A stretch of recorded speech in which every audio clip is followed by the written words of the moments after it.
CUNY's celebration of Asian American Pacific Islander Heritage Month and Jewish American Heritage Month. My name is Sue Gelsey. I use she, her pronouns, and I welcome you to the Kaplen JCC on the Palisades. On behalf of our Board of Directors represented here tonight by our Board Chair Arthur Sminsky, our CEO Steve Rogers, as well as several of our trustees and directors. For the past few months, I've had the privilege of partnering with 6 fantastic organizations, and I ask my wonderful colleagues and organizing partners for each of these organizations to please stand and be recognized as I say your name. Brandy Katz-Rubin from the Anti-Defamation League, New York, New Jersey region.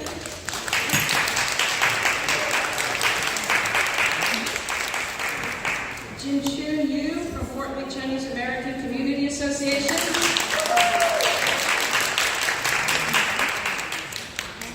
Amy Koteng from the Fort Lee Chinese American. Samir Rawal from the Hindu Swim Say Yak Bak Sang. I'm not sure I got that. I practiced so much. Also known as HSS, Samir.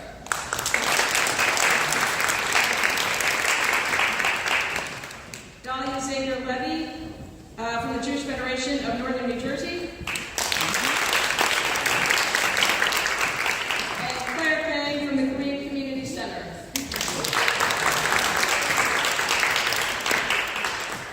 I also want to acknowledge several guests who are with us tonight, in addition to all of you. Diego Mazariego, who's joining us from Senator Robert Menendez's office. And Diego is the lead staff person for the AAPI outreach. Zachary Newman is here tonight representing Congressman Gottheimer's office, and Zachary is the manager of constituent services. We also welcome Ludi Hughes, who's community relations specialist in the office of the Bergen County Executive Tedesco, as well as a member of the Bergen County Asian American Advisory Board, and fellow advisory board member Wendy Wang. And Ludi has brought for us, has brought for each of our organizations a certificate of commendation from the Bergen County Board of County Commissioners, as well as door prizes, as well as a certificate of commendation from the County of Bergen. And this will be for each of our partner organizations.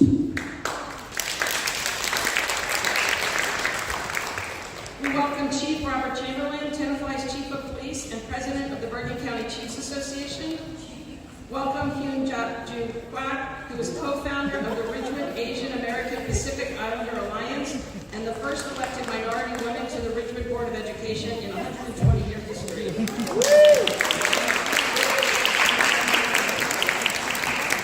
And welcome to Pingan Hao, the President of Fort Lee Chinese American Community Association.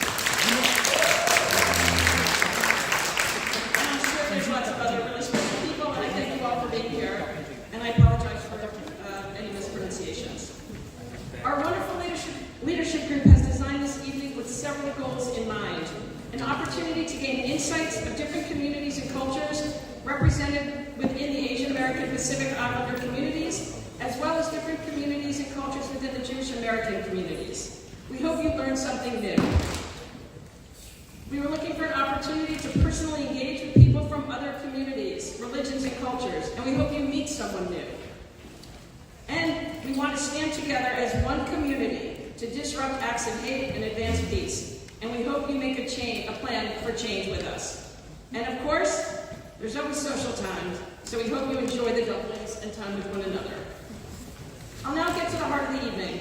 But before I turn things over to our panel, the leadership team acknowledges that no one person could fully represent a whole community, much less even represent themselves in the few minutes that we've given each of them. So this panel is going to be a taste, a little sampling of things that you might not know about another community. It's not meant to be comprehensive, it's really meant to start the conversation.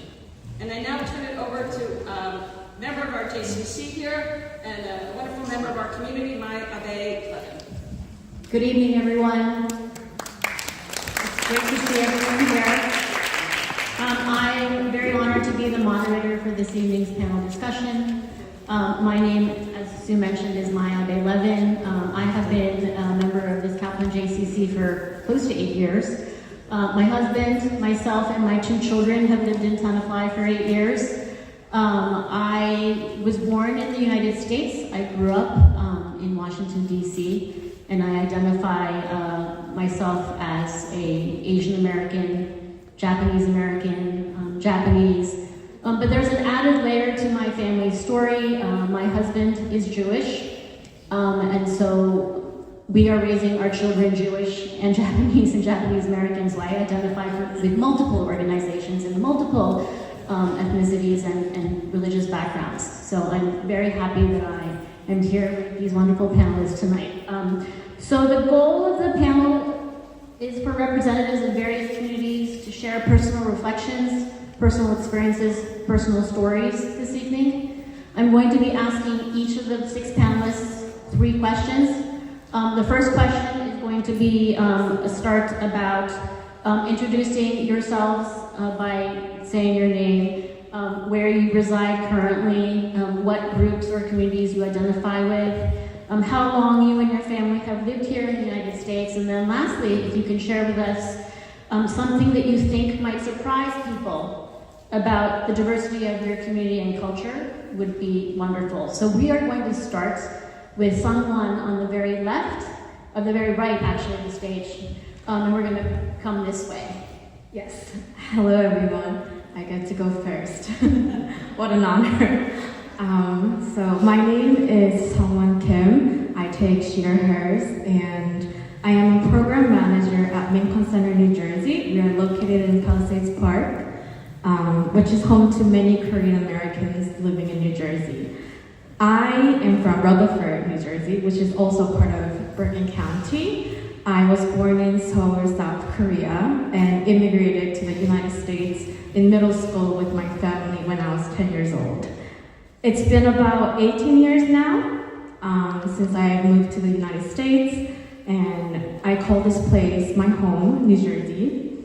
And something that I think surprises people about my culture or my community is that we have too many things to know about our culture that I don't know all of it. First of all, with our language, we have informal and formal ways of saying certain things. Of course, I'm sure it's common in Asian languages like Japanese and Chinese and whatnot. For example, if you were to say hi, I would say 안녕하세요 to someone who's older than me or somebody that is totally new to me. But if it was my friend, I would just say 안녕. So you just lost the whole second part, and it happens to be every single time you talk to somebody. You just have to know when to say informal or formal way. But eventually, if you are comfortable enough with somebody who's older, you can ask, oh, can we talk informally? And usually the person will say yes. So that's one thing. Another thing that I wanted to share is that Cheong, we can spell this as Cheong. It's about similar to being respectful and being genuine and sharing and caring for one another. But you don't have to know the person. So in South Korea, let's say you were at a cafe alone and you need to go to the bathroom. You have your MacBook open, your wallet, your phone, but you can freely stand up and use the bathroom and nobody will take your stuff. It is just it's okay to leave your stuff there and use the bathroom for 5 minutes and come back and everything will be still there. Whereas in other countries, you can expect, what if somebody steals my stuff? For us, we don't really think about that. Another funny culture that I want to share is that we use toilet paper for everything.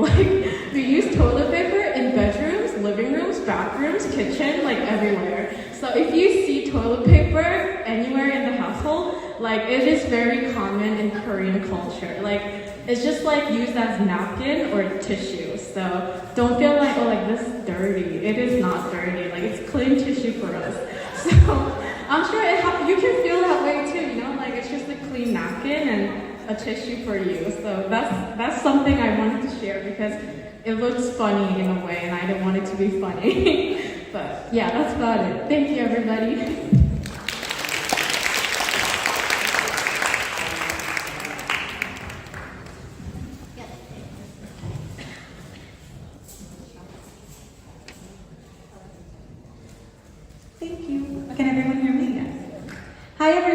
Stephanie Cohn. I am also a member of the JCC for many years.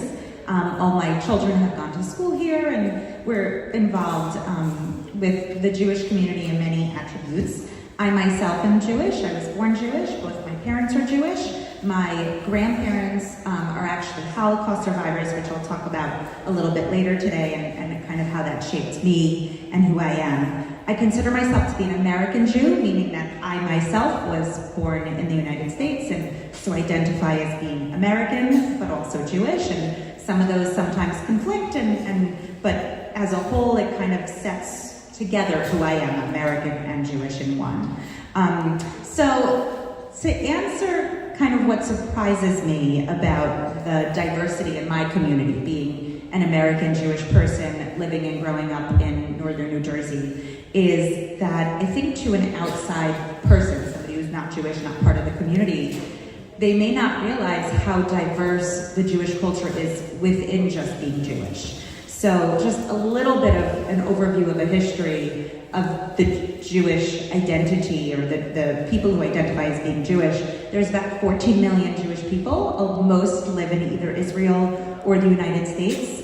And within that, within this population, there are people that divide themselves by how religious they are. So there's the Reform Jews, the Conservative Jews, the Orthodox Jews. You have Ashkenazi Jews, which is Jews that are coming from Europe, Sephardic Jews, which are coming from East Asia and Spain, West Asia and Spain and Northern Africa. And then within that, you have where people, cohabitate together.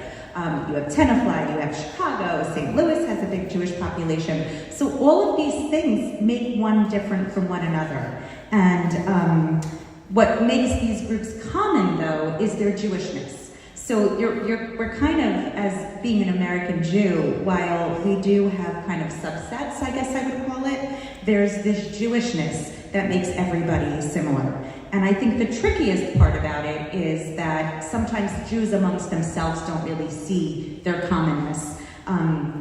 One of my dearest friends are Israeli Jews. They both grew up in Israel. They came here after the army, and they're trying to keep their Israeli Jewishness as much a part of their lives, but still struggling in a positive way to assimilate and be American Jews. But how do you draw the line of when you're too American and you're losing your Israeliness, etc.? I'm staring at the clock. I know I'm talking for a long time. But long story short, I think it's their children that really add kind of a confusing element to this in a positive way. Because as we work towards assimilating as Jewish Americans, we're kind of diluting what makes each sub-segment unique. So just very interesting how diverse the Jewish population is in and amongst itself.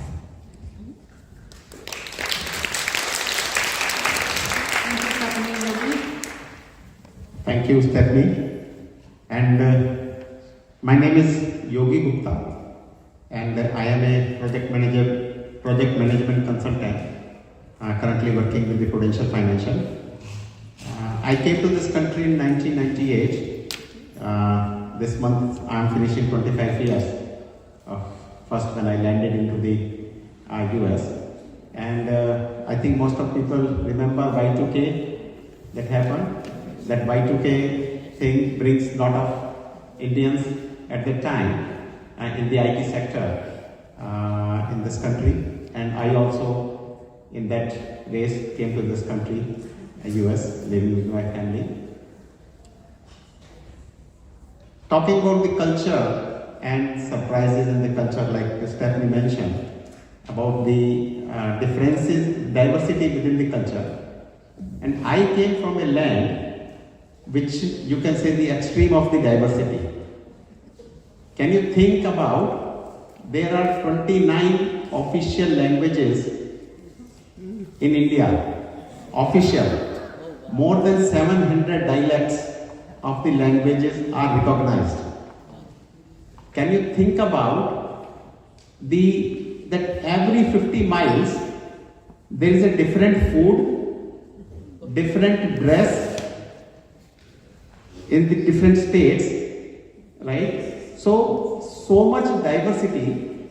Architecture you find after every 100-200 miles, You go travel in India and you find a different type of architecture, a different type of food, completely different type of food.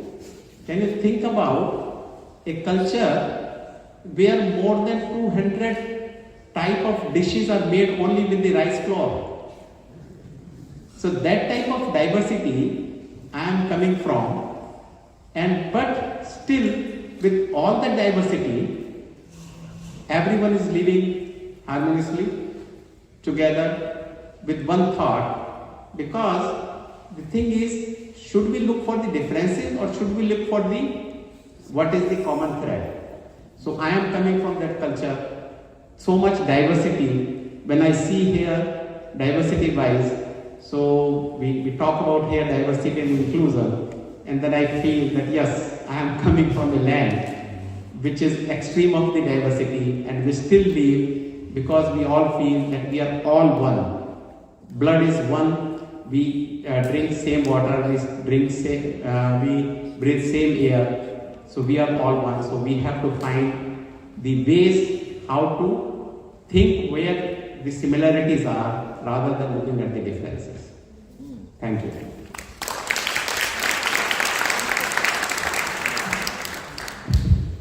Thank you.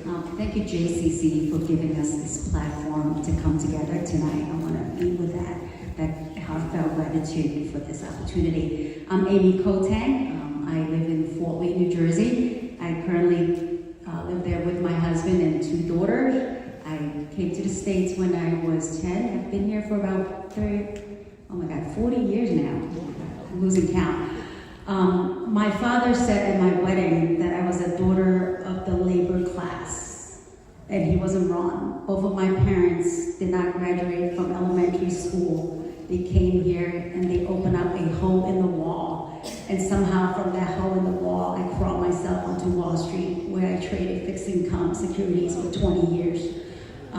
It was an incredible experience. I traced it back to my roots to Hong Kong, where I was raised. And my mom saw that there was limited opportunity and moved our family here. My family was originally from a place called Fujian. For the second generation Fujianese, we call it FJ because it sounds just a lot cooler to say FJ. We are the restaurant people, we are the takeout people. And we are extremely proud of our takeout roots. My first language is actually Cantonese, so I'm a bit of a mixed bag. I learned Mandarin as a social tool to socialize with my high school friends. Coming to the States was not easy. I learned English as a second language speaker. And speaking of language, I think language is probably one of the most fascinating cultural representation for my people. And so let me share a little bit about that diversity with you. We have 2 written language forms, the simplified and the written. And just by simply looking at which form is picked, you know where that person is from. So if you were to write in simplified, you're probably from either mainland or Singapore. If you write in the traditional form, you're probably from Taiwan or Hong Kong. Though that line gets a little more fuzzy these days. And the spoken languages or the spoken form, they're a countless dialect. And we do not understand each other, even if we're only miles away. So for example, where I'm from, Fujian North, we speak one dialect. Fujian South speaks a whole bunch of different dialects. And to a point where I can look at a last name and tell you where in the world this person is from, what type of Chinese this person is. Huang, let's take that example, W-A-N-G. W-A-N-G is commonly either from mainland or Taiwan. The same last name would be W-O-N-G if you're from Hong Kong. If you're from Singapore, it could be O-N-G. And immediately that connection is formed, that connection is made, and it's fascinating. I hope you guys will see a wand and spot him out from a mile away. Thank you very much. Good evening, everyone. Thank you for having me. My name is Ilan Mourim. I am a resident of Englewood, New Jersey, father of 4 beautiful girls, and my wife is a native New Jersey, and that's why we're here, basically. to Queens about 25 years ago. I'm from a family that is Persian Jews, came to Israel in 1950. My father migrated to Israel when he was 5, and my mom was born in Israel to a similar background of a Persian Jewish family. Just like Stephanie explained earlier, there's so many different Jews around the world, and they all end up, or majority of them end up in Israel, and created something that's very unique to the state of Israel. We have Indian Jews, we have African Jews, we have Jews from Australia, from Brazil, British Jews, all over the world. Jews migrated to Israel and made Aliyah and find a safe harbor for themselves from places that weren't comfortable for them, or they just wanted to live in Israel, what they call Zion. Very happy to be here in the US. I came here to work.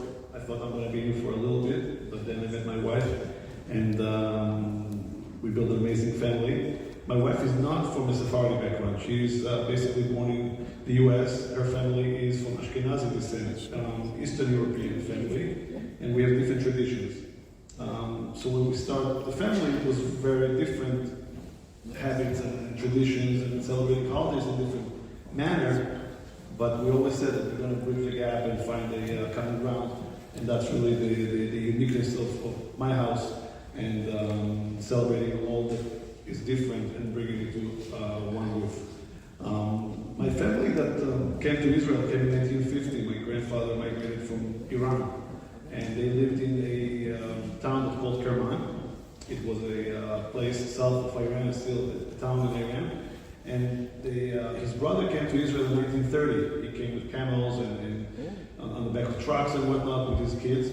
One of the grandkids of that grandfather became a very successful Israeli singer named Ehud Banai. He's from the very known Israeli artist. And the rest of the family came over later on.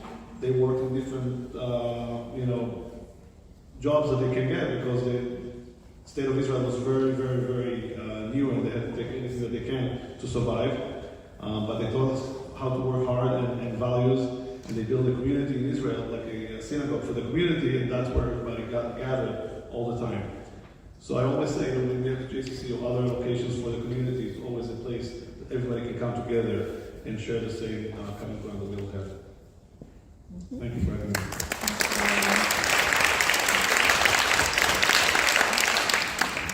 Good evening. My name is Tad Furmoro. And you're probably wondering, why am I wearing Vietnam fatigue? And there's the banner right in front as you walk in. There is a very profound meaning behind this, which I will talk about in the second portion of my talk. I was born in Turtle Lake segregation camp during World War II. My father was a migrant farmer with only 8th grade education. But somehow he worked hard, and all of us had a good education. I became a real estate broker about 49 years ago. Next year, we're celebrating our 50th. Like I mentioned, I'm a camp survivor. I'm decorated and disabled Vietnam vet. And thanks to my wife, who's here today, she has nursed me, and she has supported me financially in my toughest time. Would you stand up?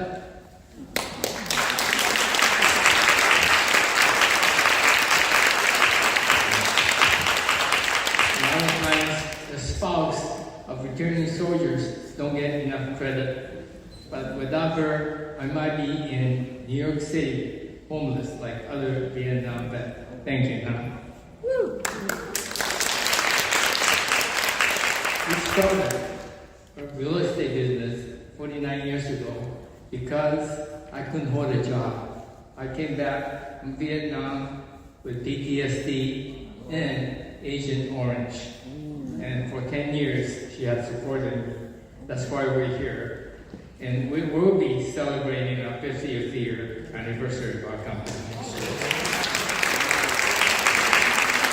And this year, she and I are celebrating our 51st year our anniversary. I don't know how we did it, but somehow we made it. And at that time, town of Fort Lee, borough of Fort Lee, who had given me key to the borough of Fort Lee about 7 years ago, had embraced me despite our handicaps. But due to community service and everything else, we're very fortunate to get to where we are today. Like my father, he came when he was 13 years old from Japan. And at that time, it wasn't a coronavirus, but it was Spanish flu. Was in his 3rd year, so his parents could not afford it. So he became a migrant farmer, working strawberry farm. And he went to segregated school in Florida, California. I'll get to this a little later, but anyway, this is part of my story here.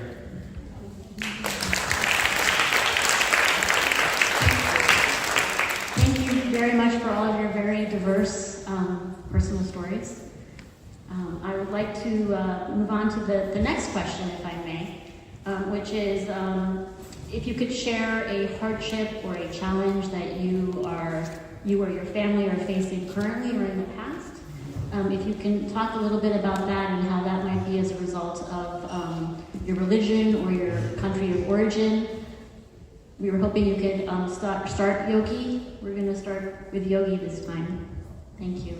And move this way again. It's difficult to tell what difficulties I faced. So first thing that when I came to this country, the biggest difficulties that I faced is related to the food. I am a vegetarian, and here you can think about going to any restaurant or anywhere, right? For the vegetarian, what you have is only salad.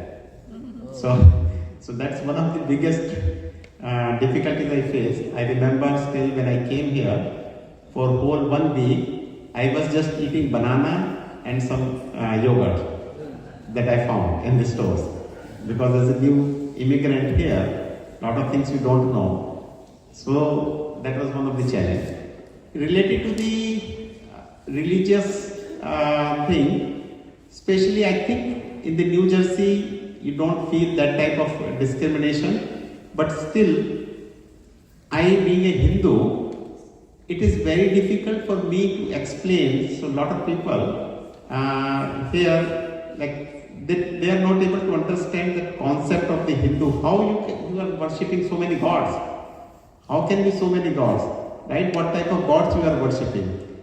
So to explain to them that what is we thought about is, yes, everything is one, but you can worship in any form, whatever you want. So that explanation to others that we feel, and sometimes they feel, oh, these people they don't know, they are not modernized, they are backward people. So that type of discrimination and the thought process that I feel we face as a community here. A lot of times, our kids also in the school, they feel that type of peer pressure among because the kids, when they come to us and then talk at home, that type of difficulties based on our religion that we face.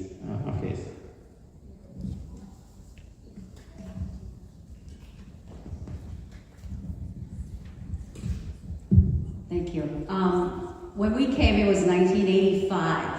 The Chinese community had been shut out from this country for about 100 years before I came. So there wasn't a whole lot of data point, there wasn't a whole lot of support, there wasn't a whole lot of network. The first wave of Chinese to return to America after 100 years, a century, were the Taiwanese. They were students seeking advanced studies. They were the engineers, they were the doctors, they were the educated, hungry, scruffy, young Chinese who want to come and make something of themselves. When we came as restaurant workers.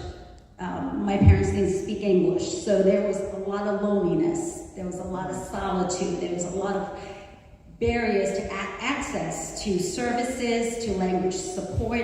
to our grocery. We would make weekly visits to Chinatown once a week and get everything we want. We would get lots of durian, really smelly, but we love them. We would get all our stuff in our weekly trip. And that was that became a family tradition for us. My sister and I were 10 and 11, and we were learning English, and it was so lonely in the school. We were the only Chinese kids in Washington Heights. And so we would take the A train every day to go to Chinatown after school, and we would hide in this bookstore all day and read books until they closed at 7, and then we would ride the train back. 2 10-year-old, I don't know why my mom thought that was a good idea, but we made it home safe every single time. The loneliness was probably the hardest challenge. And as second generation, the challenge became, where is my claim in this country? Where is my claim? How can I be part of this country and be embraced and don't need to justify that I love this country, I am part of you because I look different. And that's something, the country is struggling with right now. And so I wish my kids all the luck.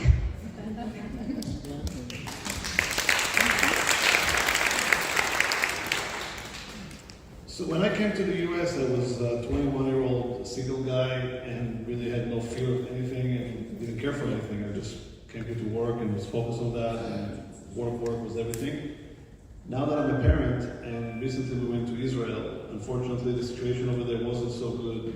Missiles flew down from Lebanon and from Gaza, and there were terror attacks. And I have 2 10-year-old twins, girls. And they look at me like, Abba, why do people hate us? And that's the biggest challenge I have as a parent, to explain to people, or my kids, why and how to deal with that. I happened to be at an event last night of a great organization called Stand With Us. It's an organization that fights anti-Semitism and hate, pretty much.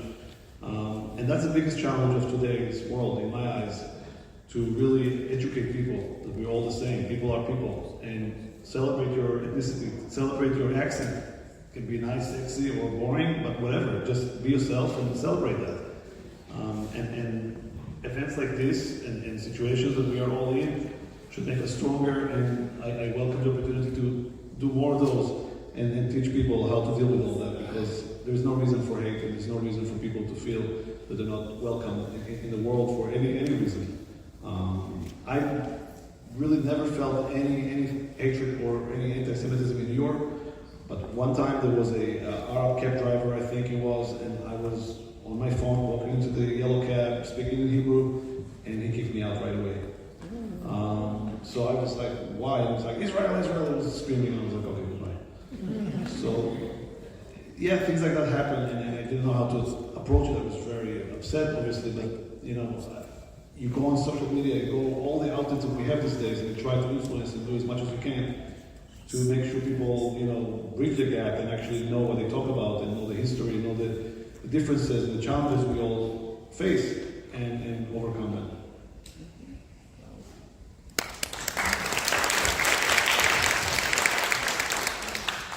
The second part of the portion of the question was, surprised me.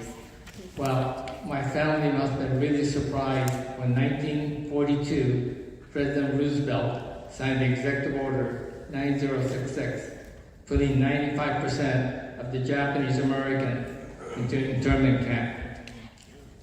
Yes. And my parents, they lost everything. Despite it all, we came out of the ashes like a phoenix, and we became a vital part of the United States.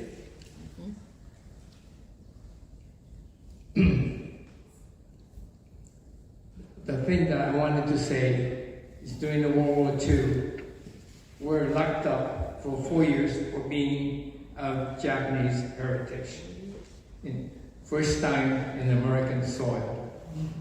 Unfortunately, not too many people knows about this. When I was going to junior high school, there was one sentence that Japanese Americans were interned during the World War II. That was it. But anyway, we must tell the story so that next American, not just Asian American or any other Americans, will not face the plight of what Japanese Americans have to go through because of our nationality. And I try to do a lot of lectures so that we could educate American public so that something like this does not ever happen in this country. And in fact, tomorrow I'll be going to Bronx at Washington Heights to talk about the internment camp, the World War II, the Vietnam War, the things that I have experienced. Oh, sorry, I'm always expiring time over here. I'll finish that during my third portion.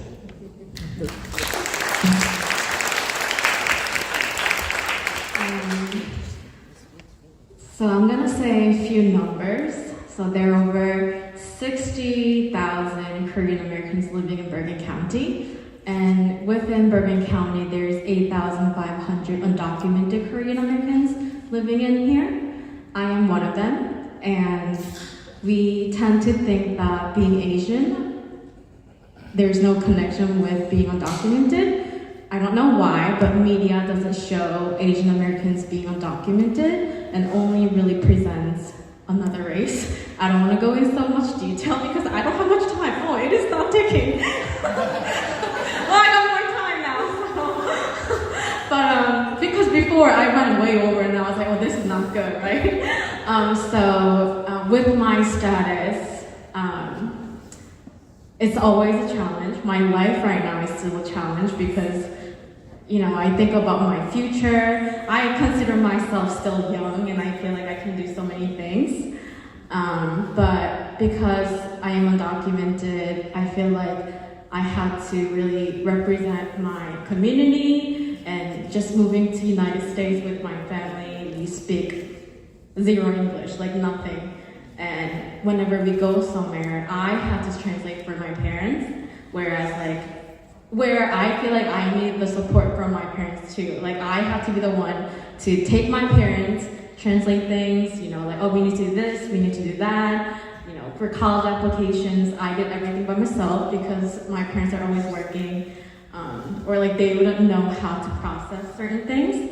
So everything growing up, I feel like was a challenge, and I feel like I didn't get the support I needed. But today, I am actually very grateful that I got to this point and got to experience so much and explore so much at a young age, where I feel comfortable doing anything at this point. I'm not afraid to say about my status in front of you all because I've done it so many times. I got to go to school all 4 years with scholarships and get my master's as well. So I'm just really grateful to be here, and I'm thankful, and challenges will always come, but it's about the way you face your challenges, so I'm always ready to do that.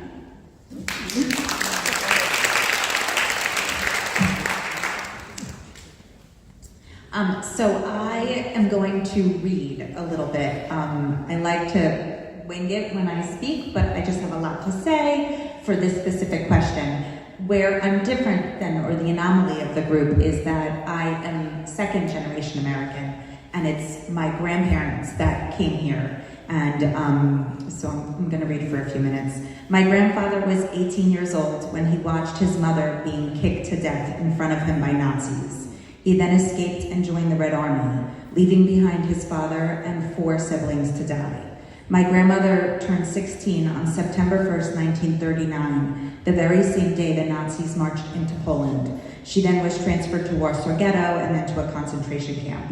By the end of the war, my grandparents had lost countless numbers of family members, including parents and siblings, and there was basically nobody left.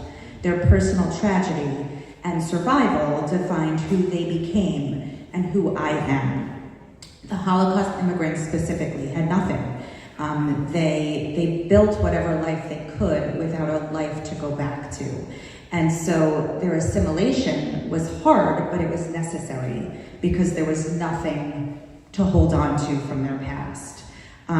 So when I was younger, I felt very different, right? There was not many grandchildren of Holocaust survivors where I lived. My Jewish friends were American Jews, raised by American grandparents, American parents, not European, not Holocaust surviving Jews. And there really is a distinction. I was raised stricter, more basic, food, home, family, education, they were definitely more important than luxuries. And in some ways, luxuries were a little bit frowned upon because they were not needed to survive, and that was really the goal. I was also raised knowing the hate against my family. So, you know, it was personal in a lot of ways. I know I'm running out of time, so I'll be very fast now. But any problem that I had growing up was minimized because if I got a bad grade on an exam or a teenage fight with my friends, everything that I experienced came back to the fact that I thankfully did not experience the Holocaust firsthand. So everything was always put into perspective. My grandma used to say to me, "Oh, stop complaining, Steffi. My whole family was killed when I was 16. And you know, you can imagine, right, being a 16 yourself and being like, all right, I guess it's not so bad what I'm going through. But it was my grandmother's way of telling me that I needed to survive, that life goes on. And I think that my upbringing and other people that are in my situation or any immigrant, grandchildren, child, or immigrant themselves that kind of go through this hardship, it really carries through your history and it's defining how I, as a mother, raise my own children.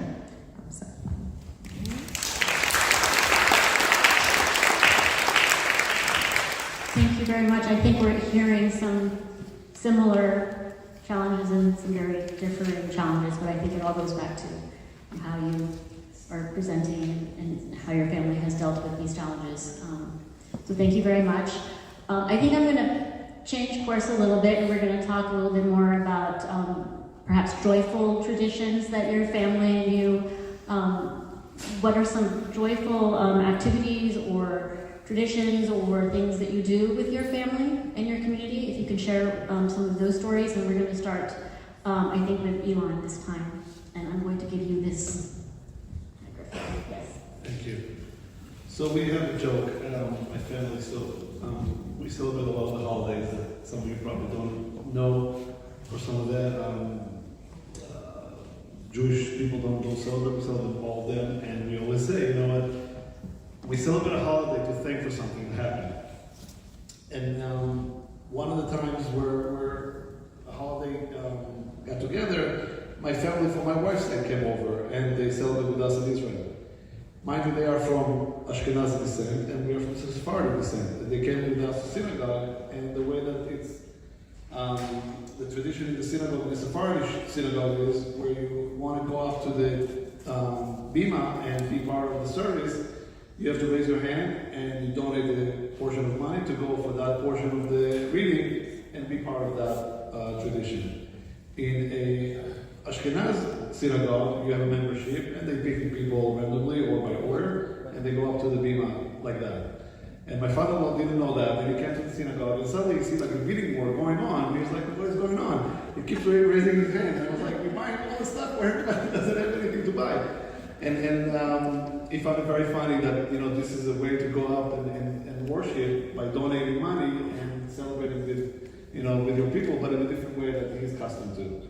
One more tradition we have in the holiday of Passover, basically, we celebrating going out of Egypt, being slaves and going into freedom. There's a portion in that service that we read, and you're supposed to thank for all the things that we escaped from. And the tradition is to take a scallion and to hit each other every time we mention a certain plague that happened, and that becomes like a whole fight.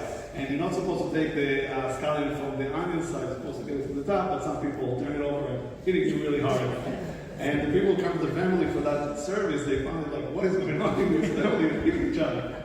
So that's really done in a very nice, humoristic way. And it's just nice to get together for holidays. It's always a nice time in the family for the elders and for the kids, and keeping the traditions from generation to generation, and adding different traditions from other sides of the Jewish faith, basically.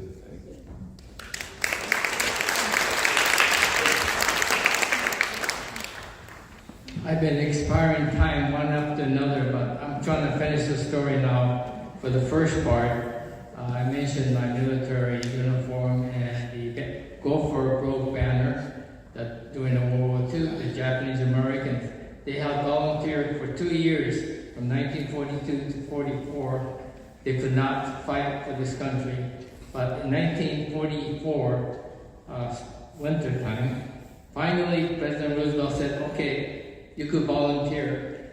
And you know, they had become the most decorated unit in the entire history of the United States. I'm so proud of them.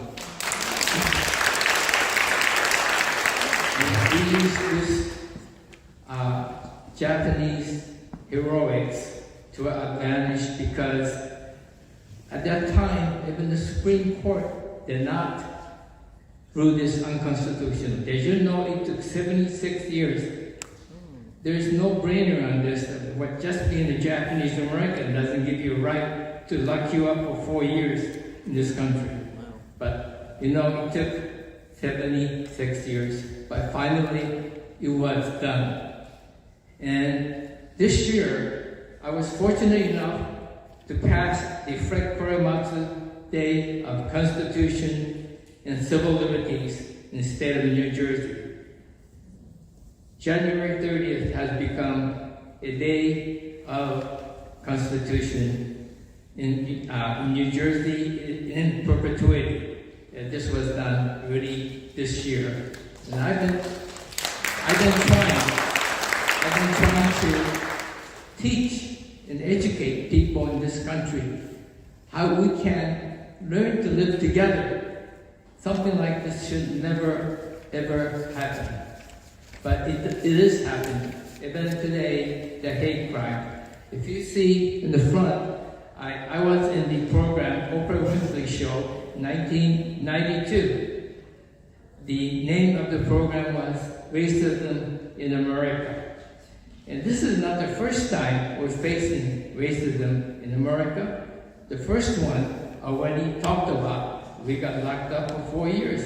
This came from hate. In 1990s, Japanese had bought United States, and they had the reporters always asking me, I've been bashed because the Japanese had bought Rockefeller Center or Pebble Beach, but night before she had interviewed me, and I was bashed. This was in 1992. In Norwood, which is pretty close to here. I had a visitor from Japan, and also two of my neighbors, white neighbors, were in the restaurant, and this two Caucasian people, they waited outside for me, and they started yelling and screaming at me for no reason. I told them, I'm American. I even fought in Vietnam War, but this didn't do any good. I ran out of my time again, sorry.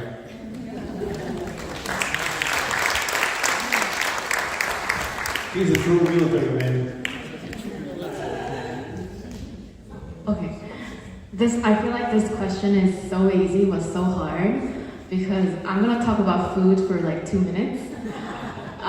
Being Korean, I mean other cultures also enjoy soup, but like soup in winter, it hits you differently, you know? Like, I'm not even Vietnamese, but when I eat pho in like snowy or rainy day, it's just like, we say, 시원하다, which means like, it's like cool, but it's not cool at all. It's like warm, but it feels really nice in your tummy. So whenever I think about food, I think about like stews in Korea and like kimchi jjigae, doenjang jjigae, which is like very basic soups.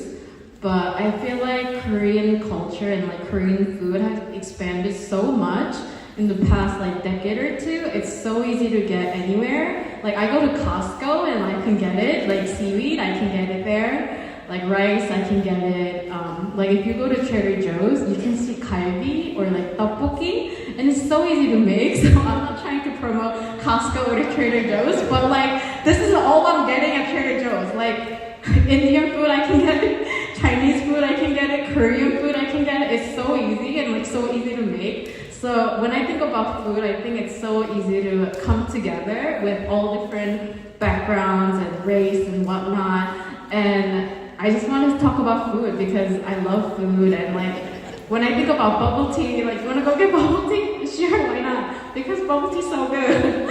So I just love food, and I love Korean food. I love making Korean kimchi jjigae at home, galbi at home, and making kimchi with my mom, because I'm gonna have to do that one day. Like, my mom still does it for me, but it's really hard, so I'm learning, and thank you all. So I'm actually going to continue your conversation with a different item of food. So this question was also the hardest for me, and so therefore I came fully unprepared to answer this question, knowing that I will just wing it on what comes to mind.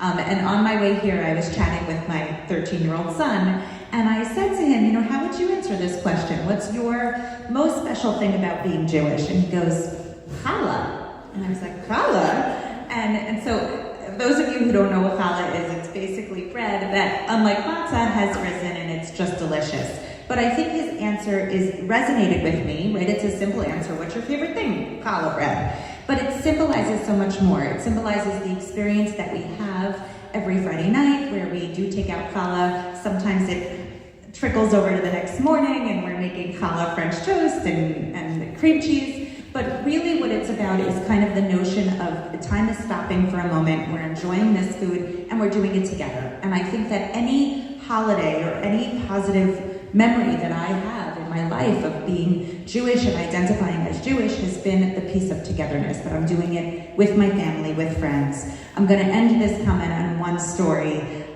We were celebrating Passover with the Olsner family, who Molly's sitting over there, and they are Israeli. They read from the book that we read during Passover. They read in a Hebrew version, and we come with our Seder books with an English version, and the stories are the same in a different language.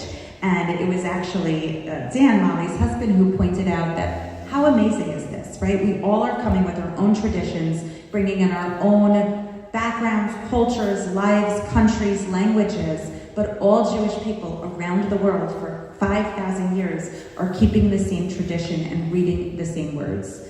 And so, that kind of coupled with the food and the family and just the tradition of it, whether you're fasting or eating a ton, it's just about the tradition, staying forward, keeping forward, and being together through it.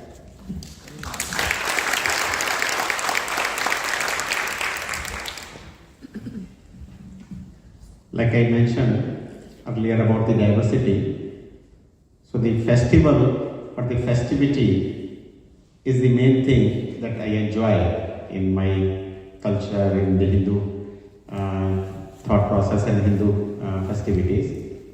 So I was reading someplace, so there are 365 days in a year, and someone documented that there are more than 2,000 festivals we celebrate. So you can think about that how much festivity we celebrate in our culture. And the festivities is ranging from one festival of Holi, where we get all dirty with the different type of colors, to the Diwali, where we clean up entire house and decorate the house and then wear all the different nice clothes, right? So the range of the festivities that happens from one extreme to the other extreme, that is another type of diversity. And funny thing is, for these so many festivals, there are different special foods that happens on those festivals. So much variety of food that I used to taste every time. And like I mentioned, in India, every 50 miles there is a different food and all. So here also in the US, the main thing is, when I was back in India, so I was in a particular region, so one type of food. So best part I like in the US, now my friends are all from the different parts of the India, and I get the opportunity to taste all the different type of foods going into their houses. So that's the one thing that I like. So if you see, there are so many, my friends and other people are here from India, And if you talk to them, they might be from 7 or 8 different regions from India. Their languages are going to be different, their mother tongue is different, their foods are different. They might be celebrating the same festival in a different way or making different food. So that's the best part. I like being in US, that I am getting that opportunity which I never got it back in India because I was confined to one region. So that's definitely I'm enjoying.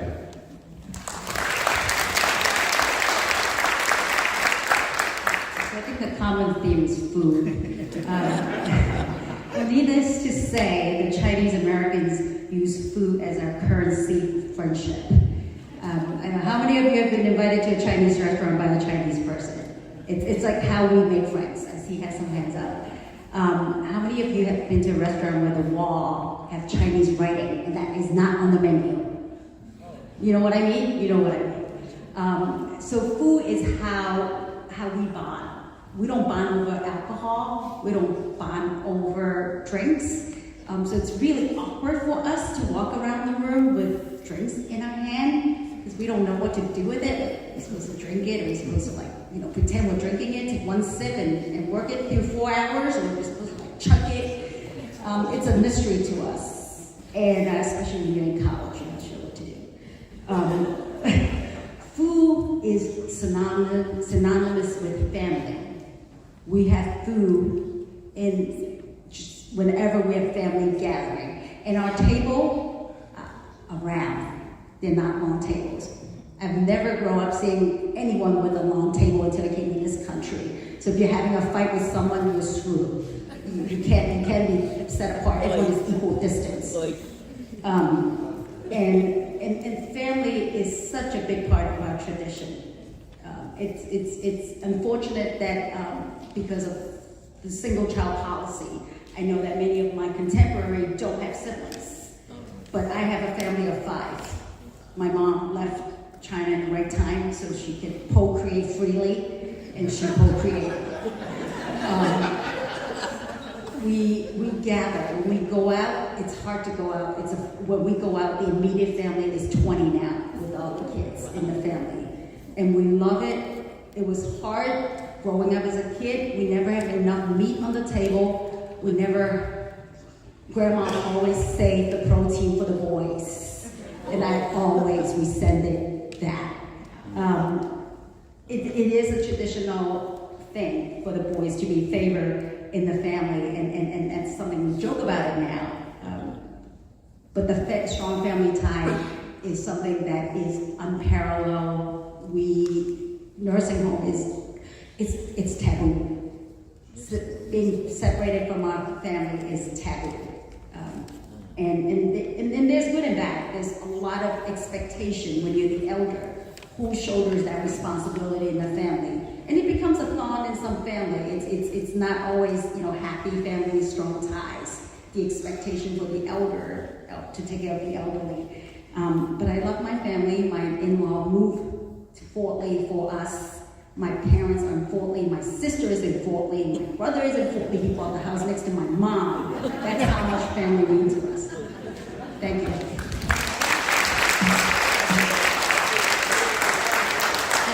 I think I have to join the food and family bandwagon here as well. I just wanted to share my favorite tradition. I have the benefit of having a Jewish family and Japanese American family here in the United States. So I partake in the Jewish high holidays and get together with my husband's family for Passover. And on January 1st, which is the most important day for Japanese people, we have a Japanese meal that goes on for 3 days, because you're not supposed to cook for 3 days. And you're supposed to have food that will last for 3 days. Maybe not the most delicious food because it's not fresh, but we have it for 3 days in a row. You're supposed to. But that's my favorite tradition. Thank you very much for all of your stories. I think this is a wonderful opportunity to bring the community together. Probably communities that don't come together in this type of forum normally. And so I think that we broke down some walls today or this evening, and I think what we're learning is that to build community, you have to bring all types of communities together, I think, essentially. So thank you. So another round of applause, please, for Mai and Tab and Ilan and Amy and Yogi and Stephanie and Sunwan. What a wonderful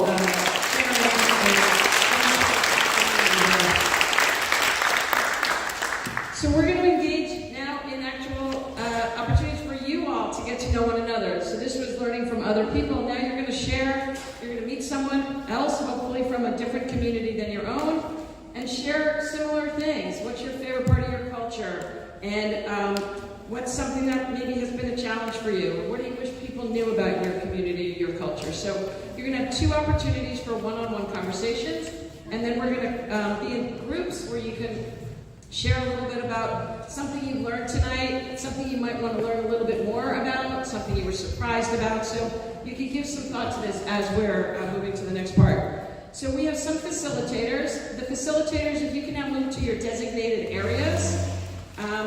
And each of you have on your name tags a small number.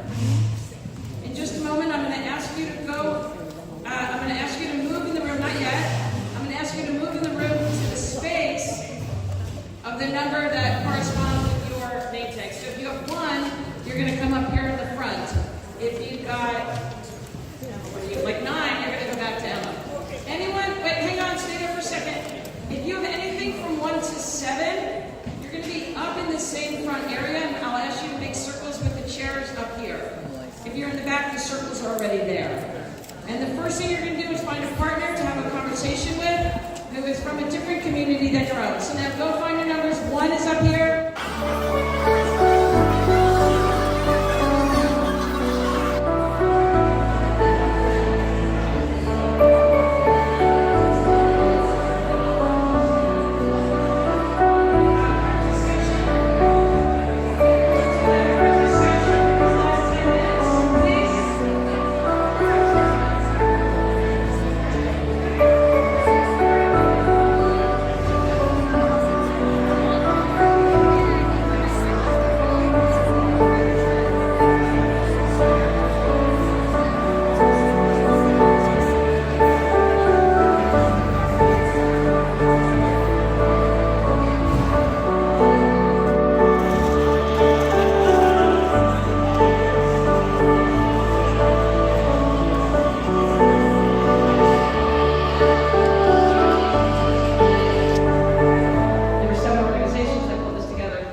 So, 2 more things, and then only one thing keeping between you and the food right now. In the back, I'm not sure you can see it, James did point it out. There is a poster, and in the middle of the poster is the pledge that's on the back of your program, the Together Against Hate pledge. I invite you to review it. It's on the back of your program. It's written in the middle of that board. Go over, grab a pen, and sign your name to it. And you're going to make a pledge with all of us here tonight to actively seek to understand and appreciate the perspectives and experiences of those who are different from me. Challenge and speak out against all forms of prejudice, discrimination, and hate. Be an ally to those who are targets of hate. Foster a culture of mutual respect, empathy, and inclusion. Uphold the dignity and worth of every individual and work to build bridges across differences. With thanks to the ABL, we have this pledge made for this evening, and we invite you to sign on as a unified community of us all continuing to work together. On the side of the auditorium here is an assortment of dumplings from all different communities, all kosher, so they may not taste exactly as you may be familiar with, and quite enjoyable. All that can be true. They're all over here. There's beverages, hot beverages, and cold beverages, and I invite you to see all of the information and art brought by all our communities. Thank you all very, very much.